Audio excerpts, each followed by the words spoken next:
नमस्कार मित्रों, जय हिंद, वंदे मातरम। इंटीलिया केस, मुकेश अंबानी को धमकी, मनसुख हिरेन की हत्या, परमवीर सिंह ट्रांसफर्ड, सचिन वाजे सस्पेंडेड, एनआईए की जांच, एटीएस की जांच, अनिल देशमुख 100 करोड़ की वसूली करवाते थे। यही खबरें दोस्तों पूरे मीडिया में छाई हुई है। आखिर है क्या यह केस?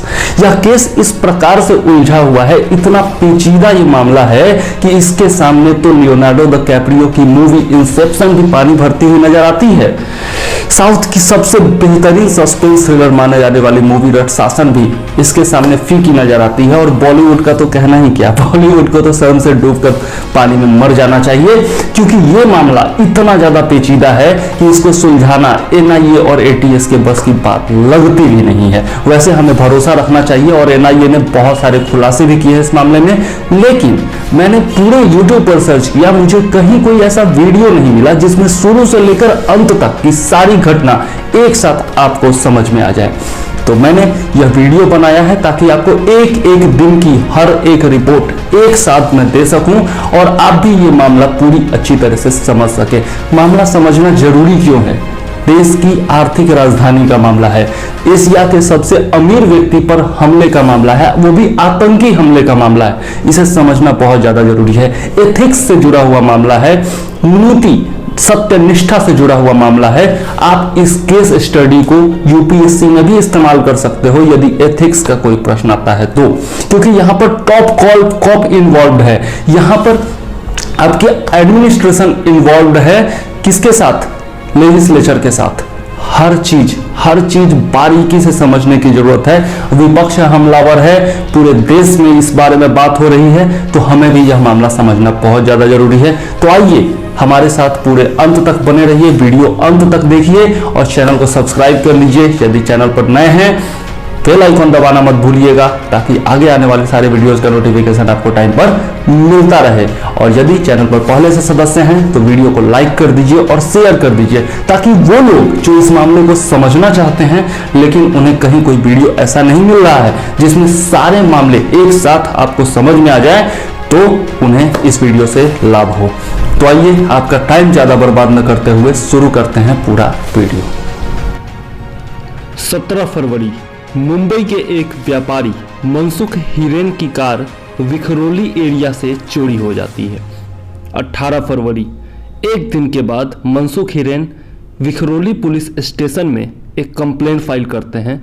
वो कहते हैं कि सचिन वाजे को उन्होंने अपनी एसयूवी दी थी, जिन्होंने 5 फरवरी 2021 को उन्हें एसयूवी लौटा दी, लेकिन उसमें कुछ टेक्निकल खामी थी। हिरेन यह भी कहते हैं कि ईस्टर्न एक्सप्रेसवे पर 17 फरवरी को उन्होंने अपनी कार छोड़ दी थी क्योंकि उसका स्टीयरिंग जाम हो गया था।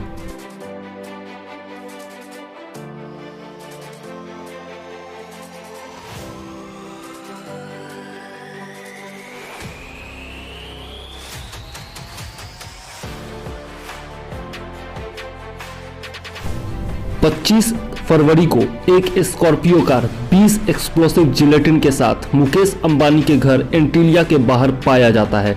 सिक्योरिटी स्टाफ जो एंटीलिया का है वह सस्पिशियस स्कॉर्पियो के बारे में पुलिस को बताता है और बॉम्ब डिस्पोजल स्क्वाड और केनाइन स्क्वाड के साथ पुलिस की टीम वहां पर तुरंत पहुंच जाती है। पुलिस इलाके को खाली कराती है और कार को स्पॉट से हटा देती है। यहाँ पर आप कार को देख सकते हैं, वही स्कॉर्पियो कार है जो पाई गई थी मुकेश अंबानी के घर के बाहर। Mumbai police 20 unassembled gelatin stick पाती है उस कार से। मुंबई पुलिस के क्राइम इंटेलिजेंस यूनिट के हेड सचिन वाजे के साथ बहुत सारे पुलिस वाले उस स्पॉट पर पहुंचते हैं और सीसीटीवी फुटेज से पता लगाया जाता है कि वो ग्रीन स्कॉर्पियो कार अकेली नहीं थी, एक इनोवा कार जो कि व्हाइट कलर की थी वो उसके पीछे चल रही थी। और स्कॉर्पियो कार को पार्क करने के बाद जो अपराधी था वह उसी इनोवा कार से भाग निकला था। The Mumbai police also recovered a letter, एक लेटर भी प्राप्त होता है मुंबई पुलिस को मुकेश अंबानी और नीता अंबानी के नाम से, जिसमें उन्हें धमकी दी जाती है कि यह केवल एक ट्रेलर है, पिक्चर अभी बाकी है मेरे दोस्त। 26 फरवरी मुंबई पुलिस की जांच में यह खुलासा होता है कि जो बम से लदा हुआ कार मुकेश अंबानी के घर के बाहर मिला था वह मनसुख हिरेन का था। एटीएस तुरंत ही जांच के लिए उन्हें उठा लेती है। 27 फरवरी 2 दिनों के बाद एक थ्रेटनिंग मैसेज मिलता है टेलीग्राम अकाउंट पर, जिसमें मुकेश अंबानी से क्रिप्टो करेंसी में डिमांड की जाती है पैसों की। जी हाँ दोस्तों, यह जो लेटर था वह था आपका एक टेररिस्ट ग्रुप है जिसका नाम है जैसुल हिंद। उन्होंने यह क्लेम किया था और रिस्पॉन्सिबिलिटी ली थी कि उन्होंने यह जो व्हीकल है उसे प्लांट किया था। लेकिन उसी शाम जैसुल हिंद यह भी कहता है कि मुकेश अंबानी के घर के बाहर जो कार पार्क किया गया था उससे उनका कोई लेना देना नहीं है। 2 मार्च को मनसुख हिरेन यह आरोप लगाते हैं कि महाराष्ट्र पुलिस उनका हरासमेंट कर रही है और एनआईए इत्यादि मिल करके उनका हरासमेंट कर रही है। वो लेटर लिखते हैं महाराष्ट्र के चीफ मिनिस्टर उद्धव ठाकरे को, होम मिनिस्टर अनिल देशमुख को, मुंबई पुलिस चीफ परमबीर सिंह को, थाने पुलिस चीफ विवेक फांसलकर को, और आरोप लगाते हैं कि एनआईए, पुलिस और जर्नलिस्ट सब मिलकर उनका हरासमेंट कर रहे हैं, जिससे उनका मेंटल हेल्थ जो है वो खराब होता जा रहा है। 4 मार्च को हिरेन को एक कॉल प्राप्त होता है जो कि कोई तावरे था कांदिवली क्राइम ब्रांच से, जो उन्हें घोड़बंदर रोड थाने में मिलने के लिए कहता है और इसी के कुछ घंटे के बाद हिरेन गायब हो जाते हैं।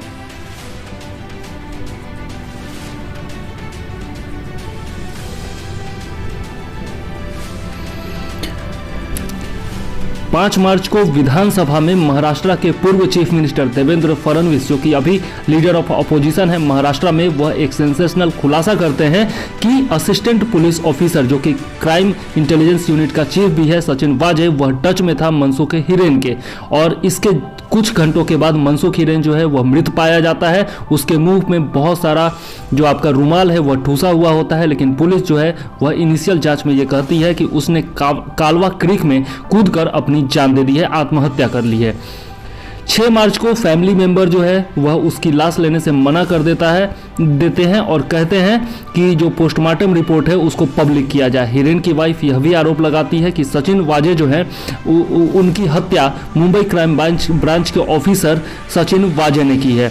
और वो एक लेटर के बारे में बताती है जिसमें मनसुख हिरेन लिख करके गया था कि उसे मेंटली हरास किया जा रहा है अंटिलिया बॉम्ब स्केयर केस में। इसी बीच अपोजिशन लीडर जो देवेंद्र फडणवीस है वो आरोप लगाते हैं कि जो लास्ट नॉन लोकेशन था मनसुख हिरेन के फ़ोन का जो लास्ट लोकेशन था वह शिवसेना लीडर धनंजय गौड़े के ऑफिस का था। गौड़े और वाजे दोनों एक दूसरे के काफ़ी क्लोज थे क्योंकि 2017 में एक एक्सटॉर्शन केस में दोनों का ही नाम सामने आया था। बीजेपी वाजे को अरेस्ट करने की डिमांड करती है। महाराष्ट्र गवर्नमेंट दबाव में आ जाती है और तीनों ही केस, मनसुख हिरेन का जो मौत का केस था, स्टोलन स्कॉर्पियो का केस था और इंटेलिया बॉम्ब स्केयर केस था, ये तीनों ही केस एटीएस के हवाले कर दिया जाता है गवर्नमेंट के द्वारा। 8 मार्च एनआईए टेक ओवर कर लेती है अंबानी बॉम्बे स्केयर केस को, but the Mansukh Hiren death case remains with Maharashtra ATS. Mansukh Hiren का जो मौत का केस था वह एटीएस ही संभालती है। 10 मार्च विपक्ष के दबाव में महाराष्ट्र गवर्नमेंट यह अनाउंस करती है कि सचिन वाजे को क्राइम ब्रांच से हटाकर किसी दूसरे डिपार्टमेंट में शिफ्ट किया जाएगा। इसके बाद 11 मार्च को दिल्ली पुलिस एक सिम बरामद करती है जिसका यूज किया गया था अंबानी को धमकाने के लिए, वह भी इंडियन मुजाहिदीन के तिहाड़ जेल के सेल से, जिसका नाम था तहसीन अख्तर। यही सिम कार्ड और सेल फोन इस्तेमाल किया गया था जैसुल हिंद का टेलीग्राम अकाउंट बनाने के लिए और इसी से रिस्पॉन्सिबिलिटी ली गई थी कि एसयूवी से भरा हुआ जो गाड़ी था वह पार्क किया गया था और क्रिप्टो करेंसी की डिमांड की गई थी मुकेश अंबानी से। और जो मोबाइल फ़ोन यूज किया गया था वह यही था जिससे ऐप क्रिएट किया गया था और TOR ब्राउज़र का यूज किया गया था ताकि IP को छुपाया जा सके इंटरनेट पर। इसी बीच सचिन वाजे को एटीएस जो है वो क्वेश्चन करती है, पूछताछ उससे की जाती है और NIA टीम जो है वह मुंबई थाने और पालघर में विभिन्न जगहों पर रेड डालती है।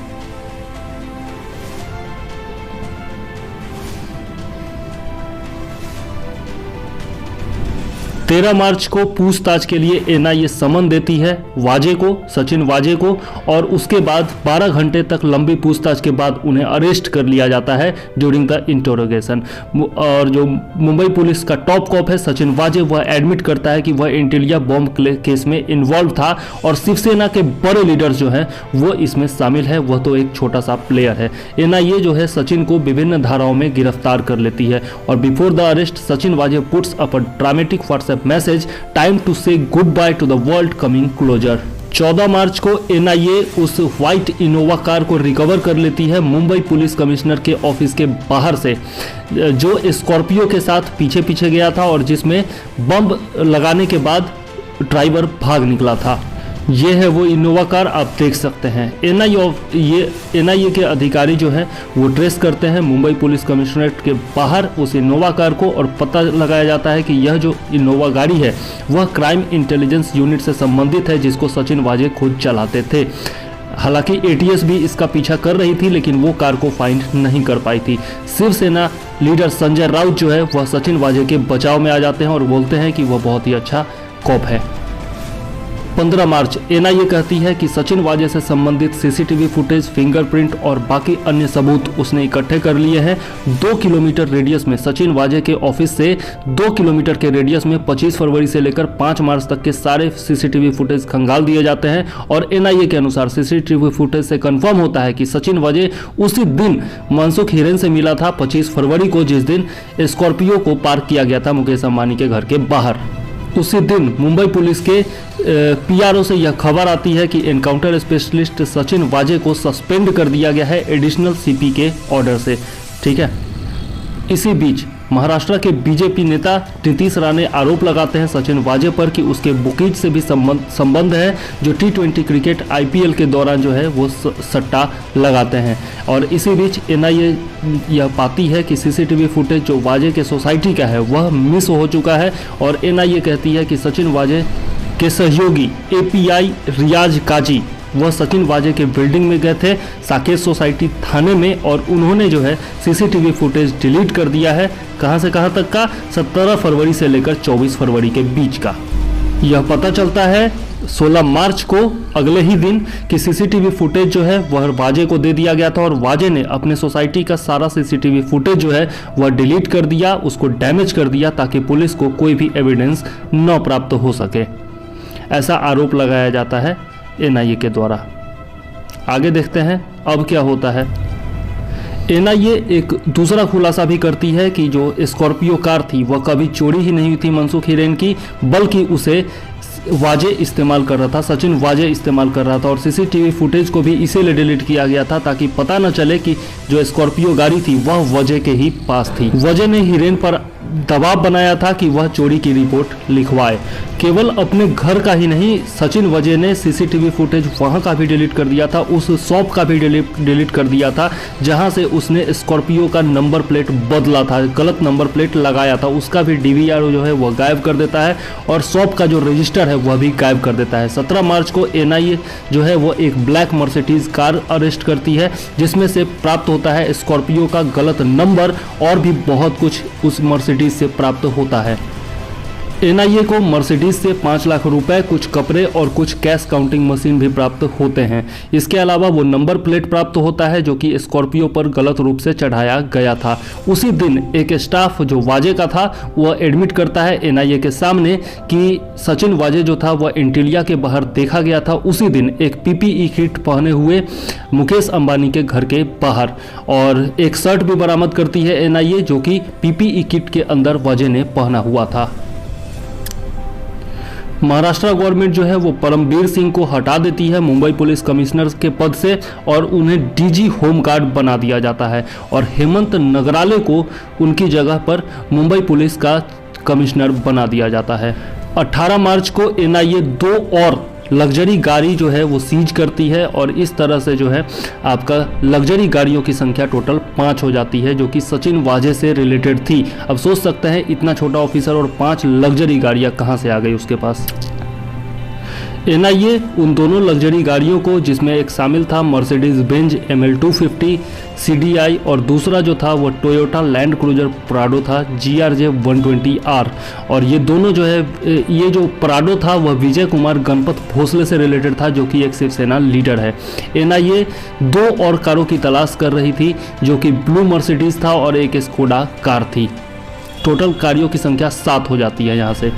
एनआईए को एक सीसीटीवी फुटेज और मिलता है, जो कि 26 फरवरी का था, जिसमें शिवसेना लीडर सचिन वाजे, जी हाँ, शिवसेना का वो लीडर भी हुआ करता था जब वो सस्पेंडेड था, तो सचिन वाजे जो है वो मनसुख हिरेन के साथ जाता हुआ दिखाई देता है क्राइम ब्रांच उसी लैंड क्रूजर प्राडो में, जो कि एनआईए इन्वेस्टिगेट कर रही थी। और यह 26 फरवरी का आपका वीडियो फुटेज था। और यह लैंड क्रूजर प्राडो जो था वो शिवसेना लीडर विजय कुमार गणपत भोसले 19 मार्च को ATS मुंबई ATS के टॉप सोर्सेस से ये पता चलता है कि मनसुख हिरेन के बॉडी पर, जी हाँ, उसके बॉडी पर गर्दन और सिर के पास जो है वो कुछ मार्क्स मिलते हैं, कुछ इंजरीज मिलती है, कुछ इंजरी मार्क्स मिल जाते हैं, जिससे कि पता चलता है कि उसको असॉल्ट किया गया था उसके डेथ से पहले। और ATS का जो टॉप ऑफिशियल है वो बताता है कि उसको जो है मनसुख हिरेन को असॉल्ट किया गया था कुछ हेवी ऑब्जेक्ट से। 20 मार्च को एंटीलिया बॉम्ब स्केयर केस में सचिन वाजे के साथ जो है वो सीन को रिक्रिएट करती है एनआईए की टीम, जो आप देख सकते हैं यहाँ पर एंटीलिया के बाहर ही जो है वह सीन को रिक्रिएट किया जाता है। सेंट्रल फोरेंसिक साइंस लेबोरेटरी जो है वह भी एनआईए के साथ शामिल होती है। और उसके बाद सबसे बड़ा आरोप लगाया जाता है परमबीर सिंह के द्वारा कि जो आपका महाराष्ट्र का गृह मंत्री है वह 100 करोड़ रुपए की उगाही करने के लिए बोल रहा था, किसको? सचिन वाजे को और भी बहुत सारे पुलिस ऑफिसर्स को। मिस्टर सिंह जो है आपका परमबीर सिंह वो अपने लेटर में लिखता है उद्धव ठाकरे को कि सचिन वाजे who was heading the crime intelligence unit of the crime branch of the Mumbai police was called by Shri Anil Deshmukh, honorable home minister Maharashtra, to his official residence Dhyaneshwar service several times in the few months। तो 20 फरवरी में बुलाया गया था home minister के द्वारा सचिन वाजे को, और उससे कहा गया था कि जो भी मुंबई के बार हैं और भी बहुत सारे जगह हैं उन सब से जो है मुझे 100 करोड़ रुपए हर महीने जो है आप रिकवर करके दो। किसी भी तरीके से 1750 बार बताए गए थे, रेस्टोरेंट बताए गए थे और भी बहुत सारे एस्टेब्लिशमेंट बताए गए थे। अगर उनसे 2-3 लाख रुपया सबसे रिकवर किया जाए तो 40-50 करोड़ रुपए तो ऑलरेडी आ जाएंगे। इस प्रकार से उन्हें इंस्ट्रक्शन दिया गया था, ठीक है। और दादर नगर हवेली मुंबई पुलिस इत्यादि का जो मोहन दिलकर है उसको भी किया गया था, इस प्रकार का इंस्ट्रक्शन दिया गया था होम मिनिस्टर के द्वारा। Former Commissioner of Police Parambir Singh has made false allegations in order to save himself as the involvement of Sachin Waje in Mukesh Ambani and Mukesh Hiren case। जो home minister है वो कहते हैं कि परमबीर सिंह का आरोप जो है वो झूठा है, क्योंकि वह भी फंसता जा रहा है एंटीलिया केस में सचिन वाजे के साथ। यह बहुत ही गंभीर आरोप था जो कि परमबीर सिंह ने लगाया था, लेकिन उन पर भी ये सवाल उठता है कि आखिर इतने दिनों तक उनके अंडर में रहते हुए ये भ्रष्टाचार का पूरा मामला चल रहा था, तो आज तक वो चुप आखिर क्यों थे? जब उनका ट्रांसफ़र किया गया, जब उन्हें कमिश्नर के पद से हटाया गया, तभी उन्होंने ये आरोप क्यों लगाया? इधर जो आपका देशमुख है वह भी घिरा हुआ है और सरकार भी जो है वो घिर गई है, विपक्ष लगातार हमलावर है और यह मामला सही में बहुत ही ज़्यादा क्रिटिकल है, बहुत ज़्यादा दुखद है। यह ऐसा नहीं होना चाहिए। हालांकि विपक्ष आरोप बना रही थी सरकार पर कि अनिल देशमुख को इस्तीफा दे देना चाहिए या फिर उन्हें हटा देना चाहिए, लेकिन आज शरद पवार ने एक प्रेस कॉन्फ्रेंस करके ऐसा बोला है कि उनके इस्तीफे का सवाल ही नहीं उठता है। उम्मीद है सारा मामला आप समझ गए होंगे और यहाँ पर आप देख सकते हैं सचिन वाजे जो है वह पहले किस प्रकार से सस्पेंड किया गया था, उसको किस प्रकार से रीइंस्टेट किया गया। इससे पहले वह जो था शिवसेना का लीडर भी हो चुका था, शिवसेना का प्रवक्ता भी था। तो यहाँ पर आप देख सकते हैं, आप खुद से पढ़ लीजिए। और यदि वीडियो पसंद आता हो तो ज़रूर से ज़रूर चैनल को सब्सक्राइब कर लीजिए और बेल आइकन दबा दीजिए ताकि ऐसे ही वीडियोज हम आपके लिए लाते रहें। यदि चैनल पर पहले से सदस्य हैं तो ज़रूर से ज़रूर वीडियो को लाइक कर दीजिए और शेयर कर दीजिए। साथ ही अपने कमेंट में ज़रूर बताते रहिए कि आपको और किस प्रकार के वीडियोज चाहिए। तो चलिए आप पढ़ते रहिए, यहाँ पर सारा कुछ बताया है मैंने। सचिन वाजे का टोटल इतिहास भी बताया गया है। अब मुझे दीजिए इजाज़त। जय हिंद, वंदे मातरम।